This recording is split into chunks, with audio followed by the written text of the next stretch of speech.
направим и тази трансформация, защото нищо друго, нищо не може, ние не можем да направим едно листо. Да не говорим за една жива клетка, това е абсурдно. Ние просто трансформираме. Това го има, от това правиме това, от това правиме това. Значи сме трансформатори. Трансформираш го, правиш го, може нещо да го доправиш, обаче в никакъв случай ти не можеш да го сътвориш. Така. И ако се решил да го то ни води и ни напътствай, години ни напътствай, не то, ами без такива, те са леко паразитни. Години ни напътствай,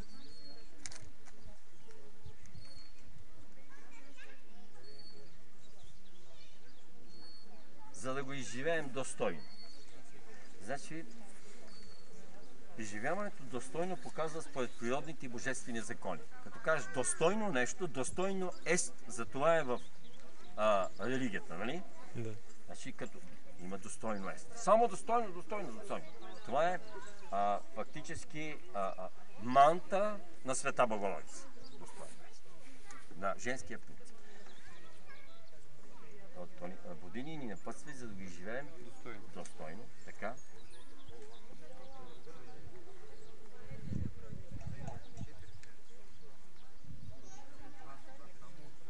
За да вършим съвършенно волята ти,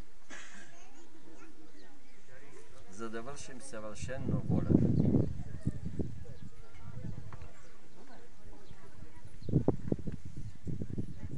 И края на всичко, според твоята велика любов, мъдрост, истина, справедливост и доброта. Това е най-кратката и най-мощната утринна молитва на планетата Земя. Няма нито по-кратка, нито по-мощна. По-кратка може да кажеш доброто Господи, тя е молитва. Това е най-кратката молитва и е най-мощна. Обаче вече да го познаваш, да си го виждал и да говориш с него.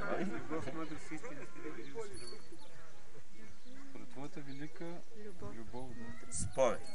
Значи живееш само според тия велики основни принципи.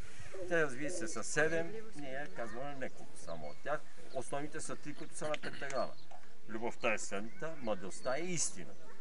Значи Божествената вселена, ангелската вселена и човешката. Ключният код на вселената е това, което ни виси на врата. Учител Изворски, може ли да помоля сега, за да го запиша още веднъж, цялото наведнъж да го кажа? Добре. Ма той ще го помести във Фейсбук човека сега. Да, точно така. Иначе ще е доста егоистично, нали? Да. Това сега, после ще говорим за духовния егоизъм. Значи запазва си го за себе си, вика.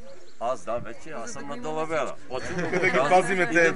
И да ни бъдем останалите. Така, до сега са постъпвали всички велики гури, това, което знаят, знанието не го дават. Но той не е било разрешено, за да го чуят човешки души, защото тази вибрат, те първо не са пригодени били за това и ще им подейства обратно. Вместо да им е оздравително, ще им подейства болестотворно, нали? А сега, когато си извисил съзнанието, вече може да се занимава. И от тази гледна точка, те чисти просто те пазят. Тя няма ти дадат километ, когато знаеш, че много го обичаш, си ядеш килото, ще ти стане зле. Ще дадат 5 лъжички мед, ще дадат 50 грама. Нали? Ами да е най-хубавото нещо, така, ако се погледне от природата, което. Аз го давам често това пример, защото е хубаво. Да, но това наистина ще го пусна. Нещо мастичка с медете сега. Айде сега, показваме сега. Боже наш, Татко Вседържител, Творецо на небето и земята, на всичко видимо и невидимо.